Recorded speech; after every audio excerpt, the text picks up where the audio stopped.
soldiers start to come across and join our defence force. Is it realistic we can fill the numbers up to 10,000? In a short word, no.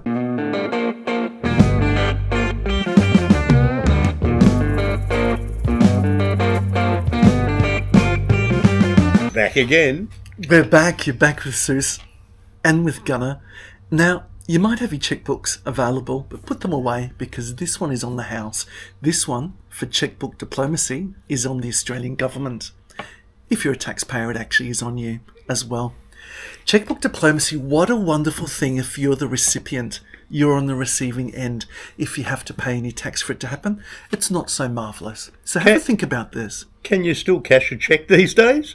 Now, how do you feel about your tax dollars going $60 million to purchase a rugby team in Papua New Guinea? It sounds almost too crazy to be true, but this is exactly what's going on. Let me explain. So, we live in Australia. It's a very important, dynamic military area at the moment. Yep. There's been significant growth in Asia. I remember doing my final year of college at a time where Australia had the second highest economy in overall GDP for the whole of Asia. Number one was Japan, and number two was Australia, with a population of only at that time around 15 million people. That's right.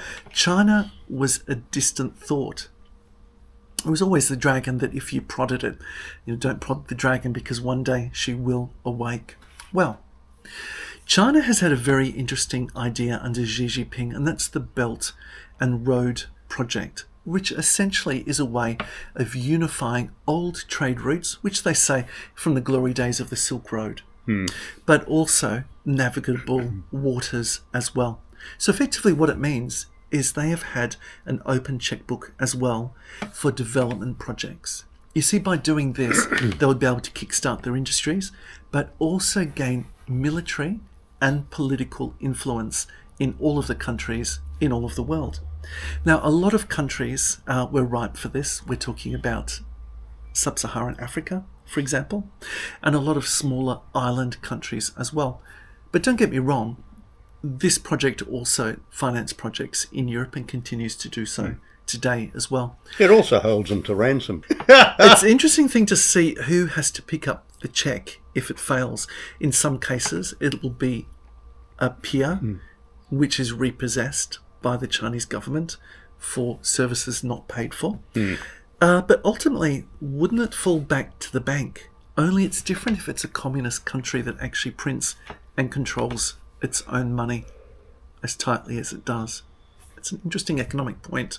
But the idea is to farm out, to expand, to farm out these projects and to have a sphere of influence all over the world. But you see, Australia actually has to fight this. This is the era of soft influence, soft soapy diplomacy. Close to where we live in the Solomon Islands, a defence treaty was signed only a couple of years ago. China's been heavily involved in looking for projects on Manus Island, again close to Australia, and also is a significant lender of money to Papua New Guinea. You see, the way that they get involved economically with countries is not so much for aid. That seems to be Australia's style. It's for development projects.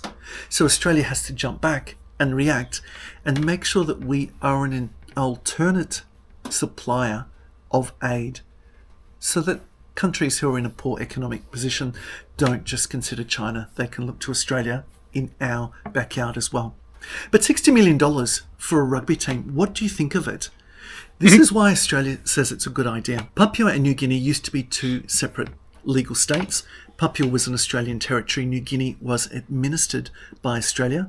They federated together, but 50 years ago, in 1975, the United Nations was on a mad quest to decolonise, make sure that all the great powers lost the residual lands that they had, and to make everybody independent. I guess whether they can actually economically afford to do that or not. But this was a great era 50 years ago where people wanted to fly their own flag, have their own national identity, and create their own burgeoning economies and education systems, etc. If it succeeded, why is Australia donating still $500 million per year to Papua New Guinea? It might have something to do with the fact that Papua New Guinea has a long memory, like Yeah, if they West do, they Papua, for example. yeah, they certainly don't want to forget the German occupation. Then, if they have a long memory, Australia and Papua New Guinea, whichever territory you decide to describe it by the various time periods, has a long military history and a history of aiding Australians in the First and Second World Wars. It is not a pejorative. In fact, it's a term of endearment and utmost respect to refer to the Fuzzy Wuzzy Angels. Yes. These were natives who assisted Australian troops in the fights against the Japanese, mostly with local knowledge and with CASEVAC, so evacuating out the sick, the damaged, the dying, etc.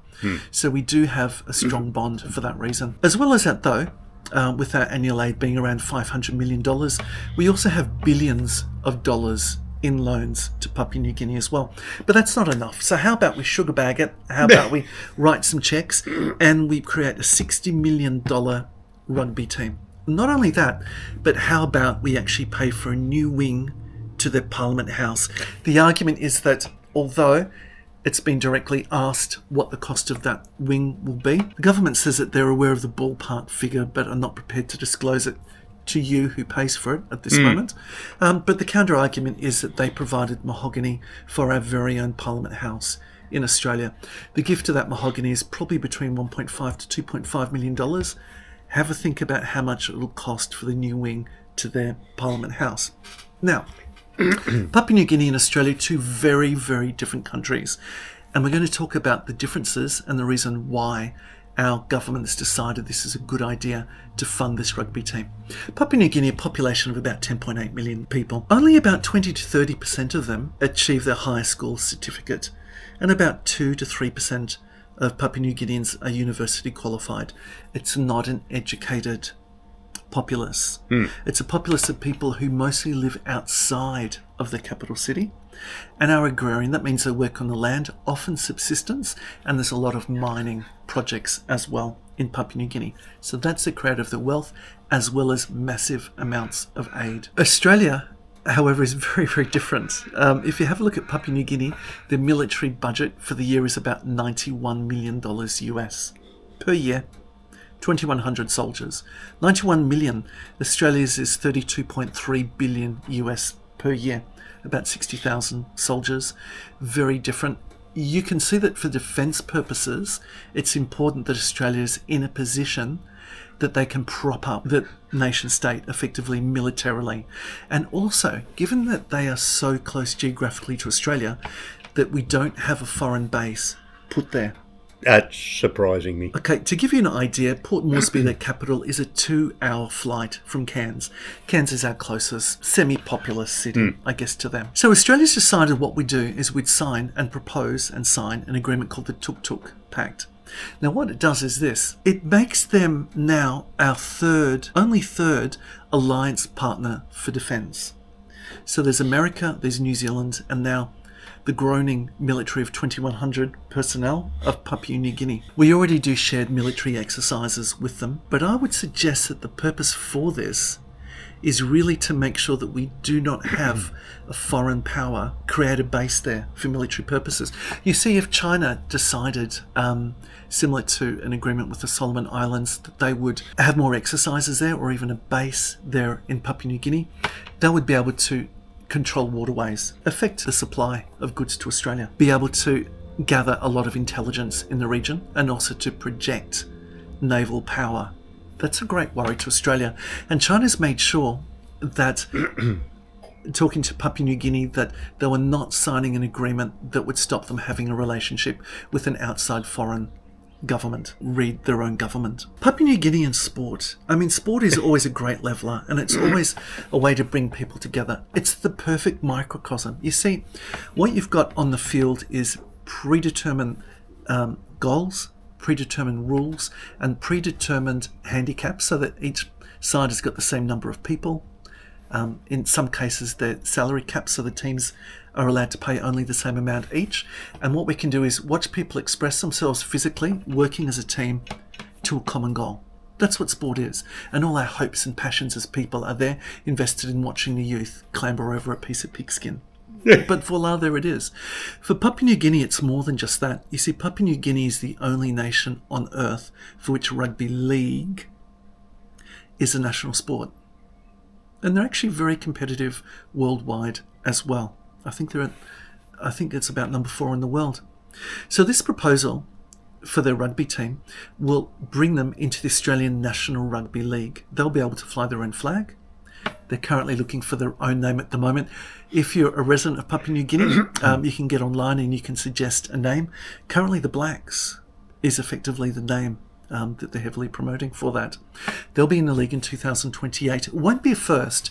You see in the Queensland Cup, which is a state cup in Australia, a level below the National Rugby League, Papua New Guinea does have a team playing. Oh, wow.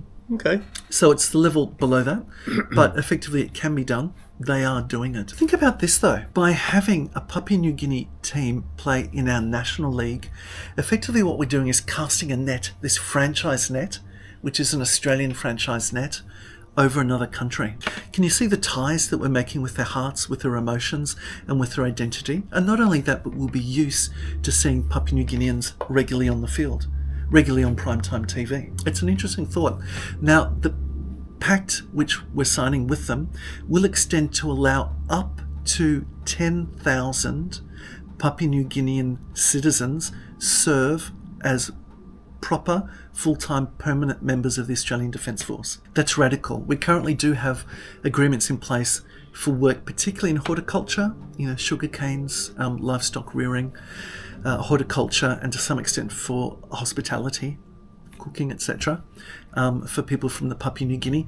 This agreement is not something which is unique. So America has similar agreements in place through which they obtain tens of thousands of soldiers for their defence force.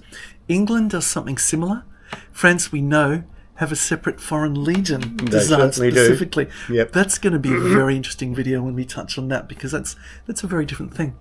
But you see, these Papua New Guineans, if they come to Australia to serve under our flag, they'll be able to do so similarly to New Zealanders who may do that as well by law. We've done a great video on should New Zealand become part of Australia, and we speak a little bit more about that. Hunt it down. It's actually pretty popular, that video. But unlike America, it's not really serving here in our army as a Papua New Guinean a step to a green card.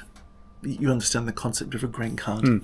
But it certainly couldn't hurt if you were looking to become a full citizen or permanent resident of Australia. To be able to say that, yeah, I have served in your military.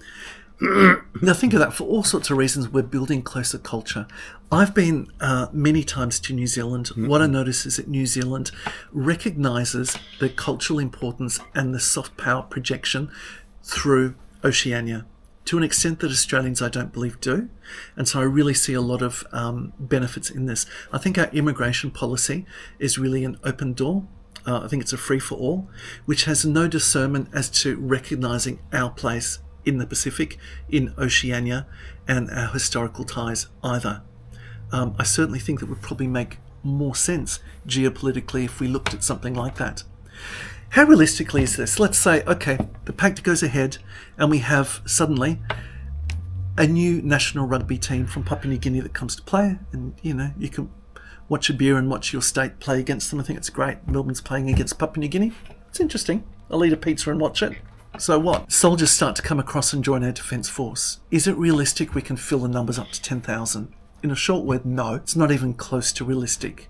Remember we talked about the education levels? And not only that, but English is very much a second or third or distant language for many people living there, particularly outside of Port Moresby. So the Australian government's proposing that there will be certain pre-courses before military service in language, in culture. They do that in proficiency. They do that and have perfected the way they do that in the Foreign Legion now. Doesn't matter where you come from, you have to learn French. You have to learn X amount of 100 words of French. It's not really like that. I've read a very interesting book by an Australian soldier who was a solicitor. He did join the foreign forces, and he was amazed and shocked at just how poor the French was of the people serving there. You really only need the operational words in French there, so a little bit different, hopefully, than what it will be in Australia. This is not disparaging our neighbours in Papua New Guinea by any way at all. I've already said that I think that New Zealand does cultural recognition and soft power projection in Oceania a lot better than Australia does, and has done so for decades more than we have as well. What I'm saying is that it's an interesting, almost ludicrous form of diplomacy where we are writing a cheque for a new Parliament House wing with a cost not disclosed to us. I'm saying this as an accountant because transparency and knowing where the numbers go is what accounting is. You hold numbers account, you hold people accountable. And also I think the checkbook diplomacy of paying tens of millions literally for a rugby team. When we have problems with wait times in hospitals and things like that in Australia, it is beyond ludicrous, but it's the reality of the world that we live in. What do you think? Would you go out and buy a black shirt to support the PNG team? I'm also looking at it from the Chinese perspective. Just for a minute, they want to have ties with numerous countries, but Sure. we're focusing on Papua New Guinea for the moment. They want to have closer ties, give them aid, them Economic development, projects. Yeah, an development economic money, project. in hopes that they fail to repay, and then they can basically repossess that which they have built. I'm just thinking, haven't they already perfected building islands where they weren't there before? I mean, you know, couldn't they just build one just outside of territorial waters of Papua New Guinea? I don't think they even need to. If we have a look at the Navy exercises that were alerted to Australia by Virgin Airlines off the coast of Australia and also off the coast of New Zealand, I think they're already expressing naval capability there. But what do you think? Is this just madness, part of the modern world that we live in? Unfortunately, I think it is. I see the reason behind the soft soaping from the Australian government. Yes, I see the reason for it.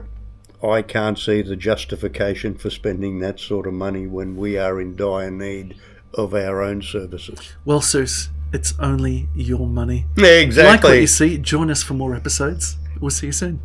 Catch you on the next one, guys.